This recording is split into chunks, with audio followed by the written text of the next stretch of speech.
Hello viewers, welcome back. In this question, we are looking at question 2.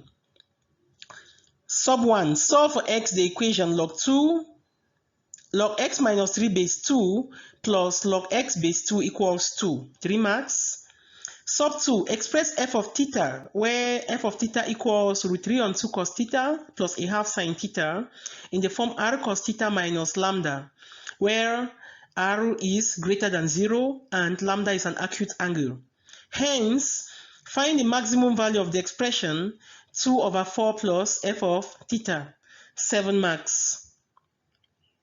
Thank you and welcome to the GCE panel. Please, before you start answering this, before you start looking at this question, please click on the subscription below and the notifications so that once you upload a new video, you are automatically notified. Thank you and share our videos as we move ahead.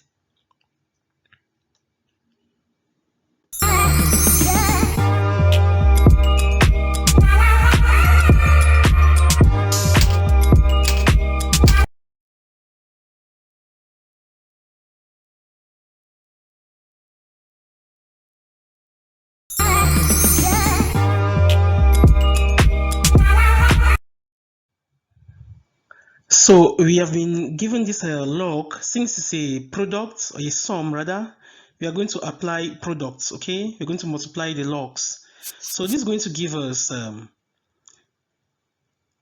log x minus 3 times 2 base 2. Okay, so we have log x minus 3 base 2 plus log x base 2 to be equal to 2. This will give us, we have log x into x minus 3 base 2 is equal to 2. From this point, we will have x, okay, we want to convert to exponential form. So we have x into x minus 3 to be equal to the base. The base here is 2 to this power 2. So x into x minus 3 equals 2 squared, can now be written as x squared minus 3x minus 4 equals 0. So you have a quadratic now. When you factorize this quadratic, we'll have x minus 4 into x plus 1 equals 0. And from here, the roots of the equation will be x equals 4 or x equals negative 1. So this is it for sub 1. Now for sub 2, express f of theta, where f of theta equals root 3 on 2 cos theta plus a half sine theta in the form r cos theta minus lambda. Okay, where the radius is positive, or r is positive, and lambda is an acute angle. So at this point, our f of theta will be equal to root 3 on 2 cos theta plus a half sine theta. And this will be identical to if we expand r cos theta minus lambda. Okay, that is going to give us, if we expand this, we'll have r cos theta cos lambda plus r sine theta sine lambda. Note that for cos A minus B, when you expand, you're going to have that plus. That's why you have plus at this position here.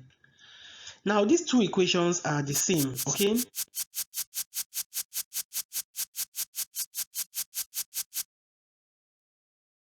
Form means that r cos lambda is equal to root 3 on 2.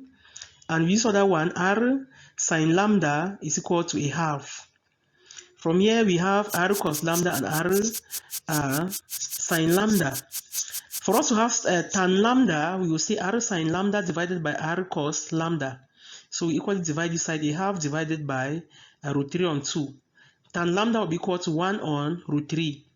From here, our r2, for us to obtain r is given by root 3 on 2 squared plus a half squared, the square root of that. And that's going to give us the square root of 4, which is 2. That's why our r is 2 here. And then if tan lambda is equal to 1 on root 3, then that angle must be pi on 6.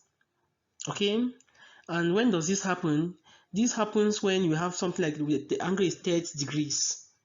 Pi on 6, 30 degrees. Because sin 30 is a half and cos 30 is root 3 on 2. So we know that tan lambda, which is 1 on root 3, means that lambda is equal to pi on 6. We can now rewrite f of theta as, in the form of r cos theta minus lambda as 2 cos theta minus pi on 6. Now the next part of the equation says that hence find the maximum value of this other expression. Hence means we must use the solution to the previous working to actually do the computation or the calculations here. So we are going to have the maximum value will be given by, we know the value will be maximum when this value, when the denominator is instead minimum. Okay, when it's minimum, but in this case cannot take when it's -2. So the maximum value will be when f is 2, that's f of theta is 2, because for f of theta, which is 2 cos something, the maximum value of 2 cos anything is the maximum value is +2, because the absolute value of cos anything is 1. The maximum value of cos theta is 1, the minimum value is -1. So for 2 cos theta minus something, the maximum value will be +2, minimum value is -2. Okay, so the maximum value of f of theta here is +2 and the minimum value is -2, which therefore means that our maximum value here will be equal to 2 over 4 plus 2. This is the 4 in the equation here. So we're going to have 2 over 4 plus 2, or 2 over 4 plus f of theta. And the maximum value will not be when we have this other value. So, but now, since we are not very sure also about the negative and the positive, what we do is that we'll fit all of them and then we compare and then we see. Okay, but when are we going to have the denominator to be minimum? The denominator will be minimum when f of theta is this negative value.